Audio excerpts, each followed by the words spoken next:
ಆಗಿ ಮೀನ್ಸ್ ನಮ್ಗೆ ಗೊತ್ತಿರೋ ಪ್ರಕಾರ ರಾತ್ರಿ 10ವರೆಗೂ ಕೂಡ ನೀವು ಕಾಲ್ ಮಾಡಿ ಅವರು ಹಗಲುವ ದಿನ 10ವರೆಗೂ ಕಾಲ್ ಮಾಡಿ ಕಾರ್ಯಕ್ರಮಕ್ಕೆ ಕರೆದಿದ್ದೀರಾ ಅನ್ನೋ ಮಾಹಿತಿ ನಮಗಿದೆ. ಸೊ ಆ ಸಂದರ್ಭದಲ್ಲಿ ನೋಡಿ ನಿಮಗೆ ಗೊತ್ತೋ ಗೊತ್ತಿಲ್ಲದೆ ಒಂದು ಕೊನೆ ಮಾತು ಅಂತ ಅನ್ಸುತ್ತೆ. ಆ ಕ್ಷಣದ ಬಗ್ಗೆ ನೆನ್ಪು ಮಾಡಿದಾಗ ಆ ಸಂದರ್ಭದಲ್ಲಿ ಅವ್ರು ಏನೇನು ಹೇಳಿದ್ರು ಅಂತ ಹೇಳಿ. ನಾನು ಆ್ಯಕ್ಚುಲಿ ಬೆಳಗಾಮಲ್ಲಿದ್ದೆ, ಈವೆಂಟಲ್ಲಿದ್ದೆ. ಸೊ 17th ಒಂದು ಬೆಂಗಳೂರಲ್ಲಿ ಈವೆಂಟ್ ಬಂತು. ಸೊ ಟಕ್ ಅಂತ ಹಿತೇಶಿಗೆ ಫೋನ್ ಮಾಡಿದೆ, ನೆಕ್ಸ್ಟು ಅವನು ರಾಕಿಗೆ ಫೋನ್ ಮಾಡಿದೆ. ಫೋನ್ ಮಾಡಿ 17th ಈ ಥರ ಬೆಂಗಳೂರಲ್ಲಿ ಈವೆಂಟ್ ಇದೆ, ಬರೋಕ್ಕಾಗುತ್ತೆ ಅಂದರೆ ಅವ್ನಿಗೆ ನಮಗೆ ಗೊತ್ತಿದೆ ಅವ್ನು ಬ್ಯುಸಿ ಇದ್ದಾನೆ ಊರಲ್ಲಿ ಶೂಟಲ್ಲಿ ಅಂತ. 17th ಬರಬೇಕು ನನಗೆ, ನಾನು ಬರ್ತೀನಿ, ನಂಗೊಂದು ಬೆಳಿಗ್ವರೆಗೂ ಟೈಮ್ ಕೊಡು ನೀನು, ಬೆಳಿಗ್ಗೆ ನಾನು ಗ್ಯಾರಂಟಿ ಕನ್ಫರ್ಮ್ ಮಾಡ್ತೀನಿ ಅಂತ. ಅದಕ್ಕೆ ನಾನು ಹೇಳಿದೆ ಓಕೆ, ನಿನ್ನ ಹೆಸರು ನಾನು ಕಳಿಸಿರ್ತೀನಿ ರಾಕಿ ಬರ್ತಾನೆ ಅಂತ. ಒಂದು ವೇಳೆ ಆಗಿಲ್ಲ ಅಂದರೆ ಬೆಳಿಗ್ಗೆ ಒಂದು ಫೋನ್ ಮಾಡು, ನಾನು ಟಕ್ಕ ಚೇಂಜ್ ಮಾಡ್ತೀನಿ. ಇಲ್ಲ ನಾನು ಬರ್ತೀನಿ, ಹಿಂಗೆ ಫೋನ್ ಮಾಡ್ತೀನಿ ಯಾವುದಕ್ಕೂ ಬೆಳಿಗ್ಗೆ ಅಂತೇಳಿ ಫೋನ್ ಇಟ್ಟಿದ್ದಾನೆ. ಒಂದು 2 ಗಂಟೆ ಆಗುವಾಗ ಫೋನ್ ಬಂತು, ನಾನು ಈವೆಂಟಲ್ಲಿ ಇದ್ದೀನಿ, ಕೇಳಿಸ್ತಿಲ್ಲ ಸೌಂಡಲ್ಲಿ. ರಾಕಿಗೇನು ಆಯಿತು, ರಾಕಿಗೇನಾಯ್ತು, ನಂಗೆ ಏನು ಕೇಳಿಸ್ತಿಲ್ಲ, ಏನೋ ಆಯಿತು ಅನ್ನೋದು.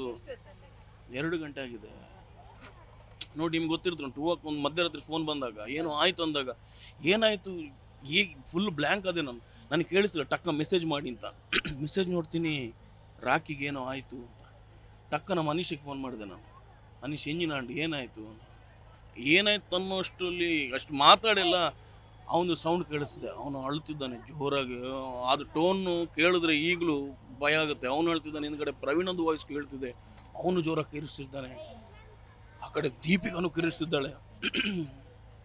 ಆಗಲೇ ಗೊತ್ತಾಯಿತು, ಕಂಪ್ಲೀಟ್ ಬ್ಲ್ಯಾಂಕ್ ಆಗಿ ಸ್ಟೇಜು ಇಳಿದು ಸೀದಾ ಕಾರಿಗೆ ಬಂದು ಮತ್ತೆ ಫೋನ್ ಮಾಡಿದಾಗ ಹಿಂಗಿಂಗೆ ಅಂತ ಹೇಳಿದ್ರು.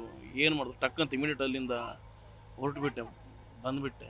ಬೇಜಾರಾದರೆ ಅವರು ಅಂದರೆ ತುಂಬ ಆಸೆ ಇತ್ತು. ಅವ್ನು ಬೇರೆ ಕಾಂತಾರ ಎಲ್ಲ ಮಾರ್ತಿದ್ದ, ಅವ್ನು ನಮ್ಮ ಹತ್ರ ಹೇಳೋನು, ಕಾಂತಾರ ಬಂದಮೇಲೆ ಏನೋ ಒಂದು ಸಕ್ಸಸ್ ಸಿಗುತ್ತೆ, ನನಗೆ ಬ್ರೇಕ್ ಸಿಗುತ್ತೆ, ಆಗ ನಾನು ಬೇರೆಲ್ಲ ಭಾಷೆ ಸಿನಿಮಾಕ್ಕೆಲ್ಲ ಮಾಡಿದ್ರೆ ನಾನು ನಿಮ್ಮನ್ನು ಕರಿತೀನಿ, ನೀವು ಬಂದುಬಿಡಿ ಅಂದರೆ.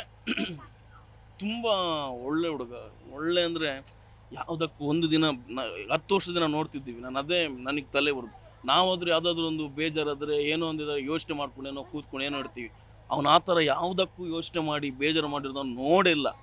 ಯಾವ್ದು ಎಲ್ಲಿಗೋದ್ರೂ ನಗಿಸ್ಬರ್ತಾನೆ, ಅವ್ನು ನಗಿಸ್ತಿರ್ತಾನೆ. ಯಾರು ಎಲ್ಲೋದ್ರೂ ಒಂದು ಸಾವಿನ ಮನೆಗೆ ಹೋದ್ರೂ ನಗಿಸ್ಬರ್ತಾನೆ. ಆ ಥರ ಮನುಷ್ಯ ಅಂದರೆ ಭಾಳ ತಮಾಷೆ, ಭಾಳ ಖುಷಿಲಿರೋ ಮನುಷ್ಯ ಅವನು.